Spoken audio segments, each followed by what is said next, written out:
3 மாயவளர்கள். மலர் என்றால் புத்தகத்தை பிடித்து படிக்க வேண்டும் என்று அதிகமாக நினைத்தவள். இவள் எப்பொழுதும் தனது புத்தகங்களை இழந்து விடுவாள். ஆனால் அவளுடைய மனம் நிம்மதியாக இருக்கும். ஏனெனில் அவள் எழுத்துக்கள் எல்லாம் மனதில் பசுமையாக நிறைந்திருந்தது. ஒரு நாள் அவளுக்கு மிகவும் தனிமையடைந்தது. அவள் தனது நண்பர்களை விட்டு வெளியேறினாள். காட்டின் நடுவே ஒரு பெரிய ஆலமரம் இருந்தது. அந்த மரத்தைக் காணும்போது அவள் மனதில் ஒரு கேள்வி எழுந்தது. இந்த மரத்தில் என்ன இருக்கிறது என்று அந்த ஆலமரத்தின் அருகே போனாள்.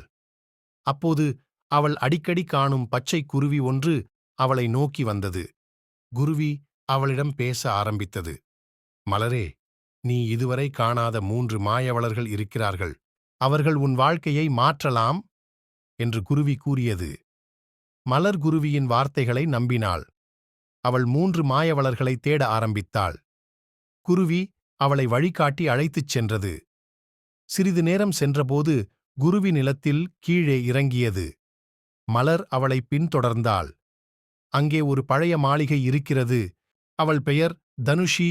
தனுஷி, இந்த கண்ணாடி என்னை காட்டுவதில்லை, உன் உள்ளத்தை மட்டுமே காட்டும் என்று கூறினாள்.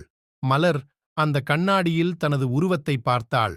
கண்ணாடியில் அவளது பயங்களை, ஆசைகளை, சவால்களை பளிச்சிடும் வகையில் பார்த்தாள். மலர் தனுஷியிடம், இந்த கண்ணாடி என்னை மாற்ற உதவுமா என்று கேட்டாள். தனுஷி, இது உன் பயத்தை எதிர்கொள்ள உதவும்தான், ஆனால் உன் மனதின் வலிமையால் மட்டுமே நீ முன்னேற முடியும் என்றாள். மலர் அதன்பின் 2வது மாயவளரிடம் சென்றாள். அவள் பெயர் சித்தி. சித்தி மிகவும் சுறுசுறுப்பாக இருந்தாள். அவள் ஒரு மந்திரக்கோல் வைத்திருந்தாள். சித்தி, இந்த மந்திரக்கோல் உன்னை புதிதாய் யோசிக்கச் செய்யும். எது முக்கியமோ அதை மட்டும் செய்ய வைக்கும் என்று கூறினாள். மலர், நான் என்ன செய்வது என்று கேட்டாள். சித்தி, நீயே உன் எதிர்காலத்தை புனைய வேண்டும். இப்போது நீ எதற்கு இங்கு வந்தாயோ அதை நினைவில் கேள்க. நீ செய்யும் ஒவ்வொரு செயலும் உன் கனவுகளுக்குப் பாதையாகும் என்றாள். மலர் சித்தியின் வார்த்தைகளை மனதில் பதித்துக் கொண்டாள். 3வது மாயவளரின் பெயர் ஆனந்தி. அவள் மிகவும் அமைதியானவள். அவளுக்கு ஒரு பூமாலை கிடந்தது. ஆனந்தி, இந்த பூமாலை உன் இதயத்தை சமநிலைப்படுத்தும், உன் மனதிற்குள் அமைதியைக் கொண்டு வரும் என்றாள். மலர், எனக்கு அதே வேண்டும் என்றாள். ஆனந்தி அவளுக்கு பூமாலையைத் தந்தாள். மலர் அதை அணிந்து கொண்டாள். அதுவே அவளின் மனதில் அமைதியை உண்டாக்கியது. அப்போது குருவி மீண்டும் வந்தது. மலரே, நீ உன் பயணத்தை முடித்தாய். இப்போது நீ யார் என்பதை அறிவாயோ என்று கேட்டது. மலர் குருவியின் கேள்வியைக் கேட்டபோது அவளுக்கு புரிந்தது. நான் என் பயத்தை எதிர்கொண்டு என்னை மாற்ற முயற்சித்து அமைதியுடன் இருக்கத் தெரிந்தேன். நான் என்னை புதிதாய் கண்டறிந்தேன் என்று பதிலளித்தாள். மலர் மாளிகையை விட்டு வெளியே வந்தாள். அவள் மனதில் அமைதி, நம்பிக்கை, சுறுசுறுப்பு, புதிய வாழ்க்கைக்கான உற்சாகம் இருந்தது. அந்த 3 மாயவளர்கள் அவளை வணங்கினார்கள். மலர் அவர்களை நன்றி கூறி மறுபடியும் தனது புத்தகங்களுடன் வாழ ஆரம்பித்தாள்.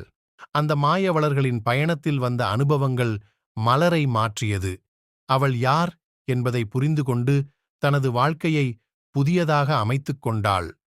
அந்த 3 மாயவளர்கள், குருவி மற்றும் மலர், ஒவ்வொரு மனிதனின் உள்ளத்தில் இருக்கும் புதுமையை போற்றியதை உணர்ந்து ஒவ்வொரு நொடியையும் சுவைபட வாழ்ந்தனர்.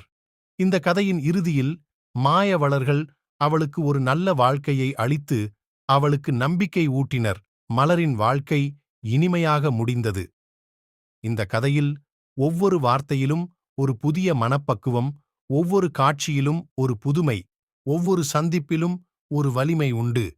இந்த 3 மாயவளர்களும் அவளுக்கு வாழ்க்கையை மாற்ற உதவினர். மலர் தனது புதிய வாழ்க்கையைத் தொடங்கி தனது கனவுகளை நனவாக்கி மாயவளர்களின் மந்திரங்களை தனது நம்பிக்கையாக கொண்டு வாழ்ந்தாள். அவள் வாழ்க்கையின் ஒவ்வொரு நொடிக்குமாக மாயவளர்களின் வார்த்தைகளை நினைவில் வைத்துக்கொண்டு தன்னம்பிக்கை இல்லாதவர்களை நம்பிக்கையோடு நடத்துவதை கற்றுக்கொண்டாள்.